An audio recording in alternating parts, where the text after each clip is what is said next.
Assalomu alaykum. 16 yoshda 8. Mani ismim Usmonova Kamolaxon. Speakingdan 9. Bundan 9. Natijalar 4-aprel kuni chiqqan. Yig'lab borganman ochib. Maktabda ochganman dugonalarim bilan. Birinchi middle schoolda boshlaganman. Taxminan 6-sinfdan. Hozir 10-sinfsiz. Nimaga endi IELTS topshirib oldingiz? Hali vaqt bormi maktabda bitirguncha? Grantlar yutib olish uchun, masalan, boshqa imtihonlar, SAT yoki extracurricular activities. O'zi maslahatim ko'p, chunki ko'p narsa, ko'p metodlarni qo'llab ko'rganman speakingni oshirish uchun. Sirojiddin akani intensiv gruppasida o'qib, unchalik ham qiyinchilik tug'dirmadi ekzamen. Assalomu alaykum. Bugun sizlar bilan 16 yoshda 8, birinchi imtihonda 8 va speakingdan 9 olgan talabamiz bilan gaplashamiz va Kevins Academy'da qanaqa talabalikni boshlab, qanday o'sganligi haqida ham inshaalloh suhbat qilamiz. Demak, marhamat, Kamolaxon, o'zingizni tanishtirsangiz, yoshingizni, natijalaringizni aytib o'tsangiz. Mani ismim Usmonova Kamolaxon.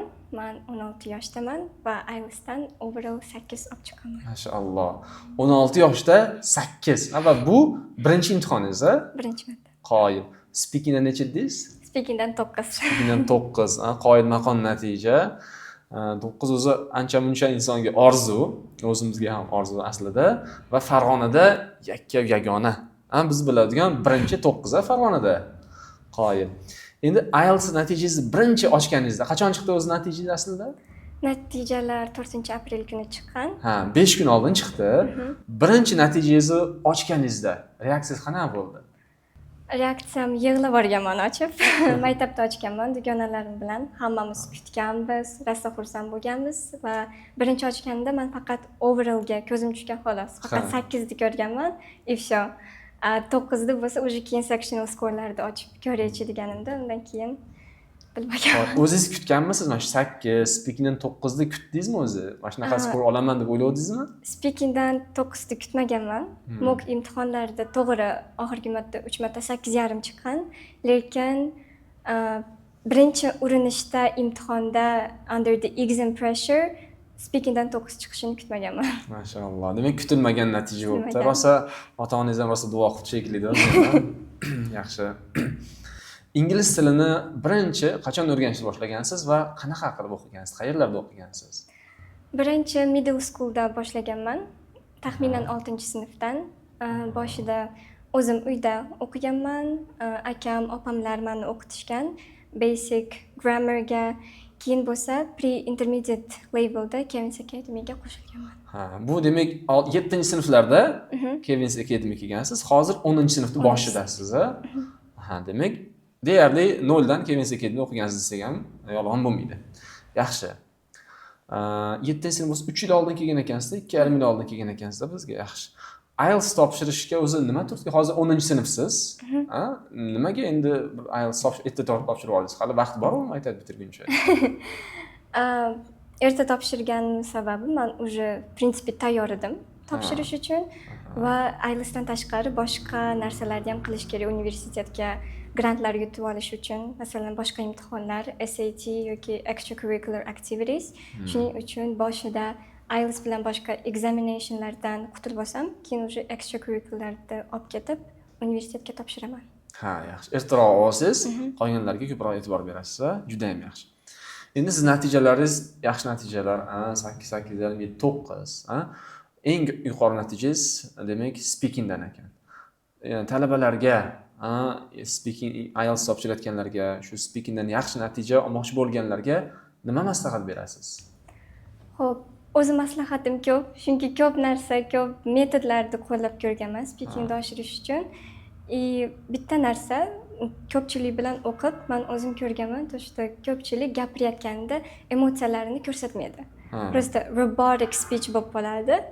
And shunaqangi gapirsa ekzaminatorga ham unchalik yoqmaydi. Agarda siz IELTS speakingdan 8 ga cho'r olib chiqmoqchi bo'lsa kandidat, u shu test atmosphereda haqiqiy conversationga o'zgartirish kerak. Ya'ni ekzaminator bilan bemalol gaplashib ketadigan bo'lish kerak. Buning uchun jicha emotsiyalarni ko'rsatib, body language'da ishlatsa, o'shanda o'ziga ham osonroq bo'ladi. Articulate qilish, thoughts ekzaminator ham o'zi engaged bo'lib ketadi nima gapirayotganini. Shu narsaga ko'proq e'tibor qaratish kerak. Demak, xuddiki ekzaminer bilan do'sti bilan suhbatlashgandek, ochiq, oydin emotsiyalar bilan kerak bo'lsa kulib, hazillashib gapirsa, demak oddiy tabiiy gapirib chiqsa, 8 ga chiqsa bo'ladi. 8, 9 ga chiqsa bo'ladi. Ha, yaxshi. Endi sizda eng qiynalgan sectioningiz qaysi bo'ldi mana shu 4 ta sectiondan? Eng qiynalganim writing bo'lgan. Boshidan rosa qiynalganman. Men o'z boshida writingni o'tganimizda o'ylamasdim, to'shda 7 gacha olib chiqarishimni. Lekin Sirojiddin akaning intensiv gruppasida o'qib, bemalol vaqtim borligi uchun improve qildim writing skillarimni и shu bilan уже более понятный bo'lgandan keyin unchalik ham qiyinchilik tug'dirmadi ekzamen. Demak, boshida qiynaldingiz, lekin shu intensiv kursni o'qib, writing ham osonlashib qoldi.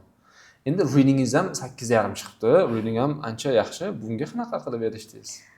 Xo'p, buning uchun ko'pchilik o'zi o'ylaydiki, to'shda reading yoki listeningda faqat practice qilish yetadi. То есть har kuni где-то 3 ta test, 2 ta test practice qilishaveradi, lekin bundan rezultat chiqishi mumkin, lekin ko'p vaqt ketkazishadi bu uchun. O'shani ko'p vaqtni ichida emas, kamroq vaqt ichida tezroq rezultatni ko'tarish uchun practice bilan keyin analiz qilish juda ham shart. Bizga Sirojiddin aka o'rgatgan paraphrase table qilish, both listeningga ham, readingga ham u shunaqangi zo'r analiz qilib beradiki, просто map turadi, qanaqa qilib tekshirib olishingizni bildirib turadi, to'shda shu answer haqiqatan ham to'g'rimi yoki yo'qmi. O'shanda ham ekzamenda ham o'tirganimda ba'zi bir savollarda hesitate qilganman, true olaymi yoki false olaymi deb o'ylanganimdan keyin men просто o'zim o'ylab ko'rganman, paraphrase tableda qaysi answerni olsam to'g'ri tushardi. O'shanda o'zi ko'rsatib qo'ygan qaysinisi to'g'riligini, o'shan bilan bemalol 8.5 gacha olib chiqib olganman. Demak, darsda shu intensiv kursdagi metodlarda, uslublarda imtihonni ham qo'llagan ekansiz-a? Yaxshi. Endi listeningizni qarang. Listeningiz ozgina o'zingiz kutgandan pastroq chiqib qoldi. Odatda listening hammasidan baland chiqadi. Sizda 8 bo'lyapti. 8 ham yomon emas. Lekin speaking 9 oldi, listening pastda. Bir qanaqadir xatoliklar bo'ldi imtihonda, nima bo'ldi? Bo'lgan. Men o'zi naturally hayajonda bo'laman. Har doim qanaqadir important event bo'lsa, ekzamenda borganimda listeningda birinchi testku, to есть hayajonda o'tirib qilayotganimda o'zi boshida part 1da ikkita savolni eshitib qo'yganman. Answerni, lekin o'zim logical guess qilib keyin yozib ketganman. O'sha birinchi test bo'lib, boshida birinchi marta kirganim uchun hayajon juda ham kuchli bo'lgan. O'zim boshlaganman. O'shuning uchun listeningda ba'zi bir joylarda не то bo'lib ketgan. To'g'ri. O'zi aslida hali yoshsizda, 16 ga kirdingiz, tem bo'lib birinchi testingiz, hayajon bor. Listening birinchi qismligi uchun endi hayajon tabiiy, balki keyingi yana imtihon topshirsangiz уже 9 ga harakat qilsa ham bo'ladi. Chunki menimcha yarim ball bironta sectionda yarim ball ko'tarilganda overallingiz ham sizni 8.5 bo'ladi. Demak 8.5 ga eng yaqin natija olgan ekansiz. Ana shu hayajon tufayli balki qarang 8 bo'lib qoldi. Mayli, endi nasibingiz shunaqa ekanda. Demak, hali intensiv kurs haqida gapirdingiz. Sizga intensiv kurs misol uchun qanday yordam berdi? Qaysi joylari sizga rosa imtihoningizda muvaffaqiyatga erishishga yordam berdi? Xo'p, birinchisi intensiv kurslar jicha ko'proq vaqt o'qiymiz. Masalan, standard kurslar где-то 1,5 soat bo'lsa, biz hatto 2 soatgacha ham o'tirib, practice qilib, homeworkni tekshirib, boshqa narsalarni qilib o'tiramiz. Va undan tashqari atmosphere zo'r bo'lgan. То есть group mateslarim, ularning ham leveli baland, zo'r bo'lgan. Ular ham oshiramiz, 8 gacha chiqamiz, shunaqangi ambitious group matelar bilan o'qiganman va har doim shu darsimizdan oldin где-то yarim soat, где-то 30 minut oldin kelib speaking qilardik hamma bilan tayyorlanib va o'sha protsess juda ham yordam bergan. Demak, atmosphere va gruppadoshlar ham zo'r bo'lgan. Zo'r bo'lgan. Natijada competition bo'ladi-yu. Competition demak o'sishga majbur qilgan ekan-da hisobda. Ha, yaxshi. Endi Kevins Academydagi darslarni yoki ustozlarni sizga yoqqan jihati. Sizga nimasi yoqdi ustozlarda va Kevins Academy umuman? Menga judayam yoqqan jihati, men o'ylashimcha, Kevin Academy'da ustozlar, особенно Sirojiddin aka, такой строгий, strict person. Agarda boshqa akademiyalarda men bilishimcha ular не до такой степени строгий ustozlar bo'ladi. Masalan, homeworkda bironta joyini qilib kelmasam, допустим, vocabulary yodlab kelmasa, ular особо qanaqadir punishment yoki hech narsa qilishmaydi-da. Albatta bo'lsa, прям strict person, то есть har bitta piece of homework 100% idealni bo'lishi kerak. И men o'zim shunaqangi qattiq qo'l odam bilan normalni o'qilaman xolos. Naturally lazy bo'lib ketishim ham mumkin. Shunaqangi strogi bo'lgani uchun disiplinani ushlab turgan. O'shuning uchun men ham jichoq o'qib, просто hamma yo'lda o'qib, hamma homeworkda 100% idealni bajarishga harakat qilganman.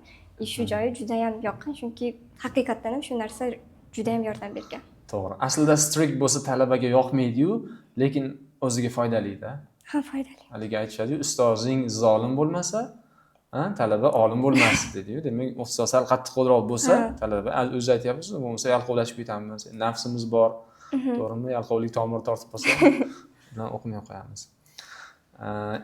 Endi misol uchun IELTS o'qimoqchi bo'layotgan yoki ingliz tilini o'qimoqchi bo'layotgan talabalarga qanaqa maslahat berardingiz? Xo'p, meni maslahatim o'ylab o'tirmanglar, sразу o'qinglar. Chunki keyin kech bo'lib ketishi mumkin. Hozir ko'ryapman, ko'pchilik endi yetib boryapti. To'shda ingliz tilini o'qib IELTS olsa, universitetga kirib ketish osonroq yoki scholarship yutish osonroq bo'lishini. O'shuning uchun iloji bo'lsa 8 yoki 9 sinfdan уже boshlash kerak o'qishni, чтобы 10-11 sinfga уже sertifikatni olish uchun. Undan keyin boshida beginnerlar charchab qolishlari mumkin yoki уже burnout bo'lib ketishi mumkin, уже yoqmaydi shu ingliz tilini, особенно grammatikasini o'qish, yodlash. Shu protsesslarda to'xtamaslik kerak. Oxirgacha olib borish kerak, boshladim, oxirgacha olib borish kerak. O'shanda rezultat real zo'r chiqadi. Demak, ertaroq boshlash kerak va boshida qiyin bo'lsa ham ozgina sabr qilish kerak, keyin oson bo'lib ketadi. O'zingiz 6-sinfda boshlagan ekansizda, demak, 6-sinfda boshlasa yana ham ma'qulroq bo'ladi. Yaxshi. Xo'p, endi sizningcha 8 olishga, deyarli 8,5 olishga yordam bergan eng muhim narsa? Xo'p, eng muhim narsa men o'ylashimcha dedication. Men o'ylashimcha prям disiplina bas, chunki men o'zim disiplinirованный odam deb hisoblamayman. Ba'zi bir kunlari prям practice qilmaganman yoki speakingdan ham ko'p practice qilmaganman, shunaqa kunlarim bo'lgan, lekin просто dedicated bo'lib bitta taskni olib o'shani 100% idealniy darajaga jo'r naqa qilishsa, o'shanda realni zo'r rezultat chiqishi mumkin. Просто masalan homeworkni olaylik, ko'pgina narsa berilsa, vocabulary'da masalan kimdir 30% ni qilib turib, podkastda допустим 90% ni qilib tayyor bo'lib kelsa, uni o'rniga extra mile borishni o'rniga yoki boshqa practice qilishni o'rniga o'sha homeworkdagi bor narsani 100% qilib chiqishsa, o'sha yetadi, в принципе. То есть extra mile boshqa narsa qilish особо shart emas. Men uchun shu perfeksionistman qaysidir darajadan, o'shuning uchun hamma narsani qilayotganimni 100% bajarishga harakat qilganman. O'sha rostdan ham yordam bergan. Endi siz qarang, siz intensiv kursda o'qiysizda, darslar ba'zida 2,5 soat, ba'zida 3 soat bo'ladi, men eshitaman. Vazifalar juda ko'p beriladi. Ana shu vazifasini hammasini bajarsangiz ham o'zi boshqa narsaga vaqtingiz qolmaydi-yu. Qolmaydi. To'g'rimi? Demak, intensiv kursda o'qisangiz, bor vazifani to'liq qilsangiz, sizga yetadi. Yetadi. Lekin oddiy kursda o'qisa, unda iloji yo'q. Yana extra mile yurmasdan boshqa iloji yo'q. Chunki oddiy kursda o'qisa, o'qituvchi talabchan bo'lmasa, unda vazifani qilyapman-u deb yuraveradi, lekin natija past tushib qoladi. Demak, kursga ham bog'liq, intensiv kursda o'qisa, bor vazifani siz aytganda perfectionistman deyapsiz-ku. Bor 100% qilsangiz, dars yurmasangiz ham mana shu natijaga erishsa bo'lar ekan-a. Yaxshi. Endi oxirgi yengil va qiziqarli savollar. Sizning ingliz tilidagi eng yoqimli, eng yoqtirgan so'zingiz yoki iborangiz, phrase or word? Xo'p, so'z bo'lsa kerak. Phrasedan ko'ra menga juda ham peculiar so'zi yoqadi. O'zini definitioni something weird or unusual. Ko'proq negativniy kontekstda keladi, lekin pronunciation o'zini gapirishi shunaqangi peculiar chiqishi o'zi yoqib qolgan menga. Shuning uchun Ekzaminda ishlatsizmi bu so'zni?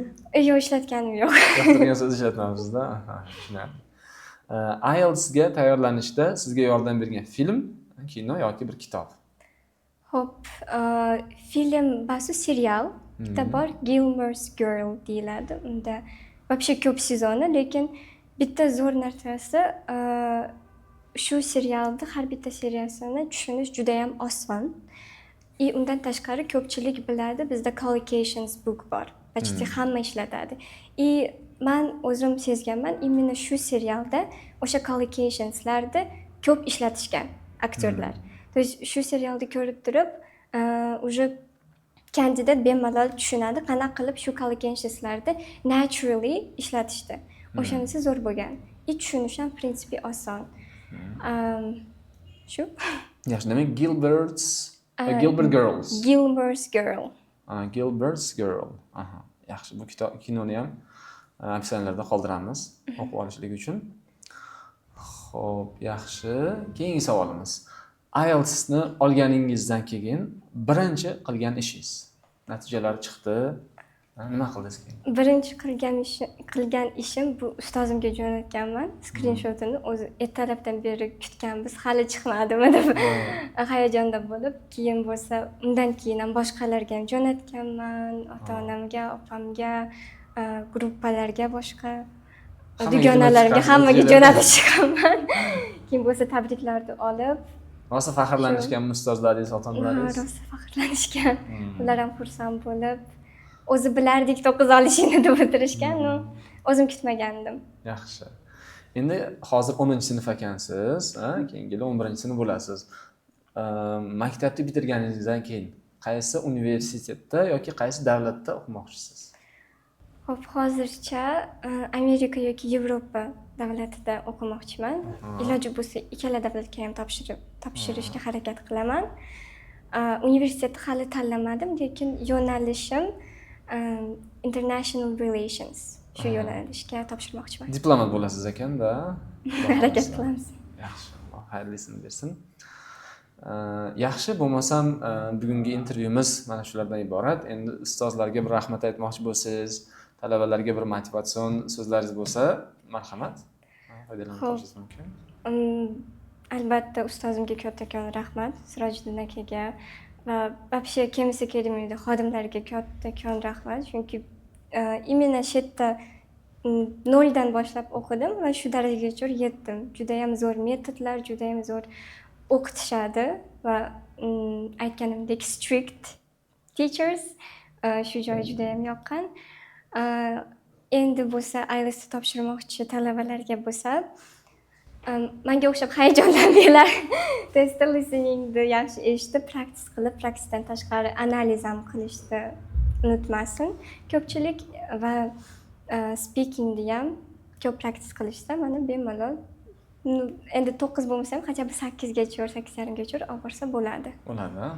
Demak, tezroq boshlash kerak, hayajonlanmasdan va ko'p practice qilsin.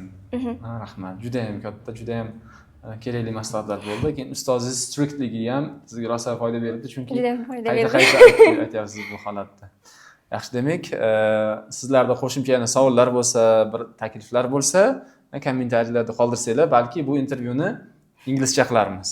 Ben 9 speaking baribir bir sezib olamiz qanaqa darajadaligini va sizlarga ham shunaqa natijalar keladigan bo'lsa, Chemistry Academy'da sizlarni kutib qolamiz. Salomat bo'linglar.